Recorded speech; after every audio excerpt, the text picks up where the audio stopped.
बिस्मिल्लाहिर्रहमानिर्रहीम। अस्सलाम वालेकुम। My name is Syed Aamir Ali और जिस मकसद के लिए आज मैं इस वीडियो को बना रहा हूँ वो ये है कि उन बच्चों को और उन स्टूडेंट्स को गाइड करना जिनके ज़हनों में बहुत से सवालात हैं। कुछ बच्चे ऐसे हैं जो कि सीए स्टार्ट करने के बाद एएफसी के स्टेज पे रुक गए हैं जिनके पेपर्स, और वो अब रिफ्रेशर की तरफ जा रहे हैं। और कुछ बच्चे ऐसे हैं जो न्यूली एंटर्ड हुए और न्यू एंट्रेंट्स हैं और वो इस पेपर को अटेम्प्ट करना चाह रहे हैं। तो इसमें दो चीज़ें हैं। एक चीज़ तो ये है कि सबसे पहले थोड़ा सा इंट्रोडक्शन दूंगा मैं इस एएफसी 3 की बात कर रहा हूँ मैं, जिसके अंदर हमारे पास क्वांटिटेटिव मेथड्स हैं। इसके दो पोर्शन हैं सर, एक है बिजनेस मैथ्स और एक है स्टैट्स। आई कैप एक ग्रिड फॉलो करता है।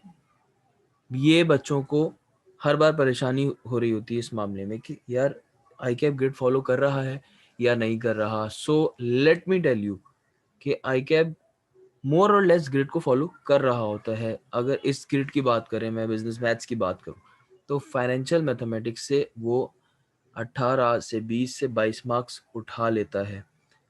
इसके बाद जितने मार्क्स बचते हैं 50 कंप्लीट करने के लिए, वो तमाम बेसिक मैथ्स को देता है, जिसके अंदर मैट्रिसेस का 10 मार्क्स का पक्का आता है सवाल। सर ये गेम चेंजर है। कुछ टॉपिक्स ऐसे हैं जो डिसाइडर्स हैं, जो आपको फेल ही नहीं होने देते। मतलब आपने देखना ही है कि कौन से मेरे पॉइंट्स, कौन से मेरे टॉपिक्स और सब्जेक्ट्स ऐसे हैं जो फिंगर टिप्स पे हैं, और कौन से मेरे टॉपिक्स वो हैं जिन पे मेरी ग्रिप अच्छी नहीं है।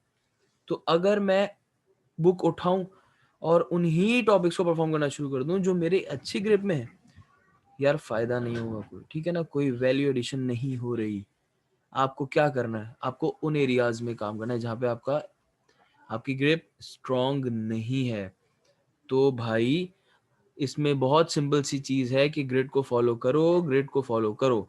अगर मैट्रिसेस 10 मार्क्स का है तो मैट्रिसेस पक्के करो। वो बहुत ए इनवर्स वगैरह और एडजॉइंट वगैरह बहुत बेसिक चीज़ें पूछ रहा होता है, आप वहाँ से मार्क्स गेन करो। आप लीनियर प्रोग्रामिंग से मार्क्स गेन करो, डिफरेंशिएशन से, ठीक है। नो वरीज यार, अगर आपका बैकग्राउंड मैथ्स का नहीं है, मैं मेडिकल का स्टूडेंट हूँ, मैं मेडिकल की स्टूडेंट, इट्स ओके यार। ये कोई बहुत रॉकेट साइंस नहीं है, ये बहुत एक एक ईजी चीज़ है।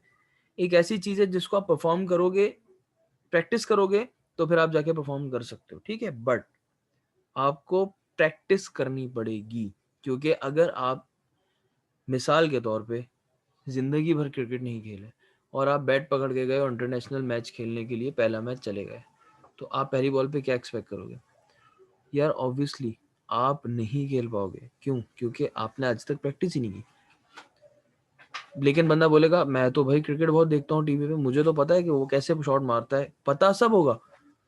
इवन यार कितने तज्जियाकार बैठे होते हैं आपके सामने, वो बैठ के बहस कर रहे होते हैं, यार एक पाँव फ्रंट लेग क्लियर नहीं थी, लेफ्ट लेग क्लियर नहीं थी, आगे इसके कंधे ऊपर थे, सही नहीं खेल।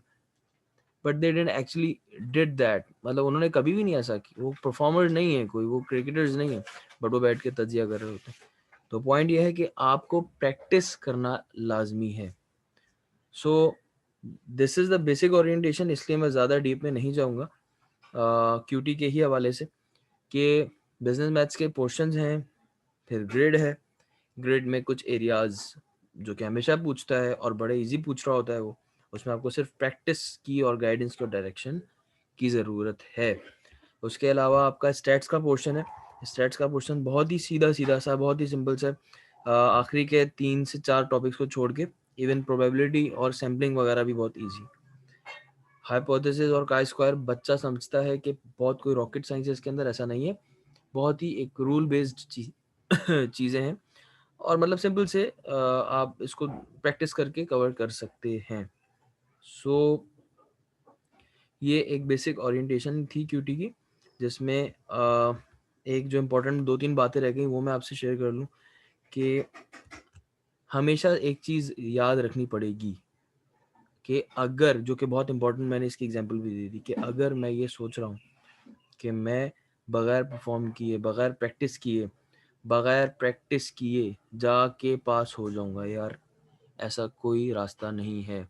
यार मैंने तो पहले भी ऐसे किया था, मैंने तो पहले भी इस तरीके से पास किए हैं पेपर्स, मैंने इधर उधर, ठीक है यार, मगर ये सीए है, ठीक है ना, इसके अंदर आपको करना पड़ेगा, करोगे तो पास होगे, सोच के पास नहीं हो सकते।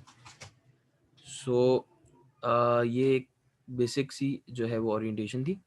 आई होप कि आप लोगों की तमाम क्यूरीज इसमें रिजॉल्व हुई होंगी, और this is of for now. इंशाल्लाह अगले लेक्चर्स में आपसे मुलाकात होगी। टेक केयर, अल्लाह हाफिज़।